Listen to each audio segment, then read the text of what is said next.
Hi friends, నేను మీ Rajeshwari. Welcome back to our channel. Om దుర్గాదేవియే నమః. ఓం శ్రీ మాత్రే నమః. ఆ తల్లి అనుగ్రహం మీ అందరికీ ఉండాలని కోరుకుంటూ ఈరోజు మరొక వీడియోతో మీ ముందుకు వచ్చేసానండి. అది ఏంటంటే, మనకి దుర్గా నవరాత్రులు మొదలైపోతున్నాయి కదండి. సెప్టెంబర్ 22వ తారీఖున మొదలైపోయి అక్టోబర్ 2తో ముగుస్తున్నాయి. మామూలుగా దేవీ నవరాత్రులు 9 రోజులు చేసుకుంటాం. 10వ రోజు విజయదశమిని జరుపుకుంటాము.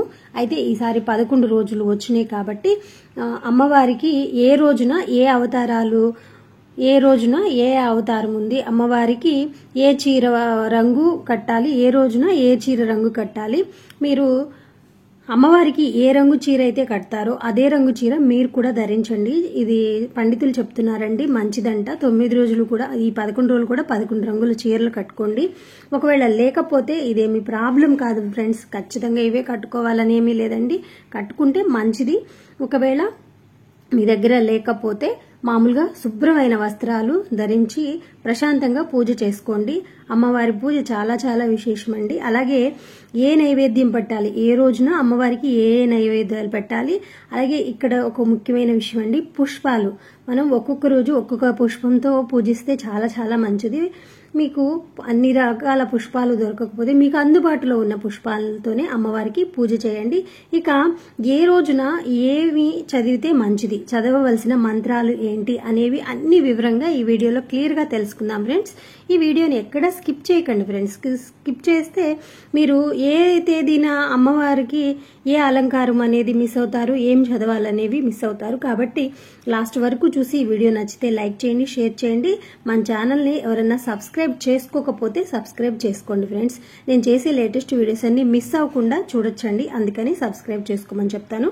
ఇంకా ఆలస్యం చేయకుండా అమ్మవారి అవతారాలు తెలుసుకుందాం. 22వ తారీఖు సోమవారం, శుద్ధ పాడ్యమి, శ్రీ బాలా త్రిపుర సుందరి దేవండి. గులాబీ రంగు చీర అమ్మకు ధరింప చేయాలి. మీరు ప్రతిరోజు కూడా అమ్మకి వస్త్రాలు మార్చకపోయినా దేవుడు అమ్మవారి ఫోటో పెట్టుకొని పూజ చేసుకుంటే మంచిది. ఇక రంగు ఎందుకు చెప్తున్నానంటే, మీరు ఆ రోజు ఈ కలర్ ధరిస్తే మంచిదని చెప్తున్నాను. గులాబీ రంగు చీర అమ్మవారికి పెట్టవలసిన అది పరమాన్నము. అలాగే మందార పుష్పాలతో అమ్మవారిని పూజించండి. ఇక లలిత త్రిపుర పారాయణ చేసుకోవండి ఆ రోజు. ఇక 23వ తారీఖు మంగళవారం, శుద్ధ విధియ, శ్రీ గాయత్రీ దేవి అండి. ఆరెంజ్ రంగు చీర, అలాగే కొబ్బరి అన్నము, అల్లపు గారెలు చేసి పెట్టాలి. అమ్మకు మందార పూలు కానీ, కలువ పూలు కానీ, తామర పూలతో మీరు పూజ చేసుకోండి. మందార పూలు అందరికీ దొరికితే తామర పూలు లేదా కలువ పూలతో పూజ చేయండి గాయత్రి అమ్మవారికి. ఇక గాయత్రి మంత్రము ఆ రోజు జపిస్తే చాలా మంచిదండి. ఇక 24వ తారీఖు వారం వచ్చేసి బుధవారము, శుద్ధ పాడ్యమి, తిథి వచ్చి శుద్ధ పాడ్యమి, సారీ ఫ్రెండ్స్, శుద్ధ తృతీయ, పాడ్యమి అని చెప్పేశాను. ఫస్ట్ పాడ్యమి, విద్య, తృతీయ. ఇప్పుడు వచ్చేసి మనం 3వ రోజుకు వచ్చేసాము, తృతీయ, శుద్ధ తృతీయ. అన్నపూర్ణాదేవి నీలం రంగు చీర కట్టుకోవాలండి. ఇక మినప వడలు లేదా పులిహోరను అమ్మవారికి సమర్పించాలి. పువ్వులు వచ్చి మల్లె పువ్వులు సమర్పించండి. ఆ రోజు అన్నపూర్ణాదేవి అష్టకం చదువుకోండి. ఇక 25వ తారీఖు గురువారం అండి. గురువారము శుద్ధ చవితి, శ్రీ కాత్యాయని దేవి అలంకారము, పసుపు రంగు చీర ధరించండి. ఆ రోజు అమ్మవారికి పాయసం లేదా రవ్వ కేసరిని అమ్మవారికి సమర్పించండి. ఆ రోజు పువ్వులు, మందారాలు, మల్లెలు అమ్మకి సమర్పించండి. ఇక 26వ తారీఖు శుక్రవారం, శుద్ధ చవితి, శ్రీ మహాలక్ష్మీ దేవి అలంకారం అండి. గులాబీ రంగు చీర, అలాగే పూర్ణాలు, రవ్వ కేసరిని అమ్మవారికి సమర్పించాలి. ఎర్ర గులాబీలు, కలువలు అమ్మకు సమర్పించండి. శ్రీ మహాలక్ష్మి అష్టకం, లక్ష్మీదేవికి సమర్పించిన లక్ష్మీ అష్టోత్తరం, మీకు లక్ష్మీ అష్టోత్తరం ఏమి రాకపోయినా ఓం శ్రీ మహాలక్ష్మీదేవి ఏ నమః అని 108 సార్లు చదువుకోవచ్చు. ఇంకా శనివారం రోజు అండి, 27వ తారీఖు శనివారం, శుద్ధ పంచమి, శ్రీ లలితా త్రిపుర సుందరి, పసుపు రంగు చీర. ఇక అలాగే ఈరోజు రవ్వ కేసరి లేదా పాయసాన్ని మీరు అమ్మవారికి సమర్పించండి. ఆ రోజు పువ్వులు వచ్చి గులాబీ పూలు. లలిత పారాయణ చేసుకోండి, లలితాదేవి పారాయణ. ఇక 28వ తారీఖు ఆదివారము, శుద్ధ షష్ఠి అండి. శ్రీ మహాచండీ దేవి అలంకారము. బంగారు రంగు చీర కడతారండి అమ్మవారికి. మీ దగ్గర గోల్డ్ కలర్ శారీ ఏదన్నా ఉన్నా కట్టుకోండి. కట్టు పొంగలి, ఆ రోజు అమ్మవారికి నైవేద్యం వచ్చి కట్టు పొంగలి. ఇక పసుపు రంగు పువ్వులు. అమ్మవారికి చదవలసిన మంత్రాలు వచ్చి చండీ లేదా దుర్గా సప్తశతి. 29వ తారీఖు సోమవారం శుద్ధ సప్తమి. ఆ రోజు మూలా నక్షత్రం అండి, చాలా విశేషమైన రోజు. శ్రీ సరస్వతీ దేవి అలంకారము. తెల్ల రంగు చీర కట్టుకోండి. అలాగే పాయసము లేదా శాకాన్నాన్ని అమ్మవారికి సమర్పించండి. తెల్ల తామర పువ్వులు అమ్మకి సమర్పించండి. సరస్వతి ద్వాదశ నామ స్తోత్రాలు అనేవి అమ్మవారికి మంత్రాలు చదువుకోవచ్చు.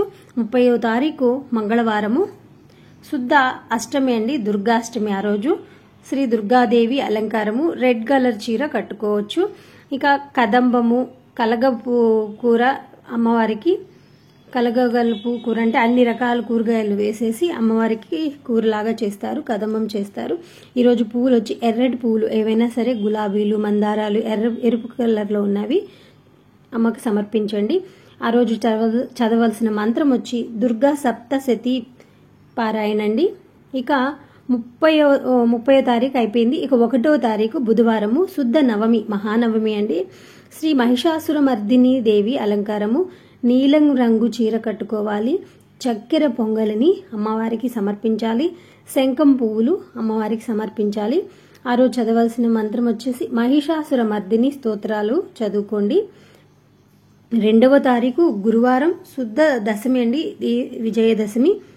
శ్రీ రాజరాజేశ్వరి దేవి అలంకారము. గ్రీన్ కలర్ శారీ అనేది కట్టుకోవాలి. ఆ రోజు పెట్టవలసిన నైవేద్యం వచ్చి దద్దోజనం, మహానివేదన అండి. ఇక ఎరుపు, తెల్ల కలువలు, ఎరుపు రంగు కానీ తెల్ల కలువలు కానీ అమ్మవారికి సమర్పించండి. ఈ పువ్వులు అనేవి మీకు అందుబాటులో ఉన్నవి మాత్రమే మీరు ప్రతిరోజు కూడా చేసుకోవచ్చు. ఇదే కంపల్సరీ ఏం లేదు. తెలుసుకుని మనం చక్కగా వీటిని పాటిస్తే చాలా మంచిది. ఆ రోజు చదవవలసిన మంత్రం వచ్చి నవదుర్గా స్తోత్రం, సెమీ ప్రార్థన అండి. ఇవండి మనకి మొదటి 22వ తారీఖు నుంచి మళ్ళీ అక్టోబర్ 2వ తారీఖు వరకు అమ్మవారి అలంకారాలు, నైవేద్యాలు, ఏ రోజు ఏ రంగు చీర కట్టుకోవాలి, ఇలాంటివన్నీ మీరు తెలుసుకున్నారు కదా ఫ్రెండ్స్. మీకు ఏమైనా డౌట్స్ ఉంటే కామెంట్ చేయండి, నేను ప్రతి ఒక్కరికి రిప్లై ఇస్తాను. బాయ్ ఫ్రెండ్స్, నమస్తే. మరొక వీడియోలో కలుసుకుందాం.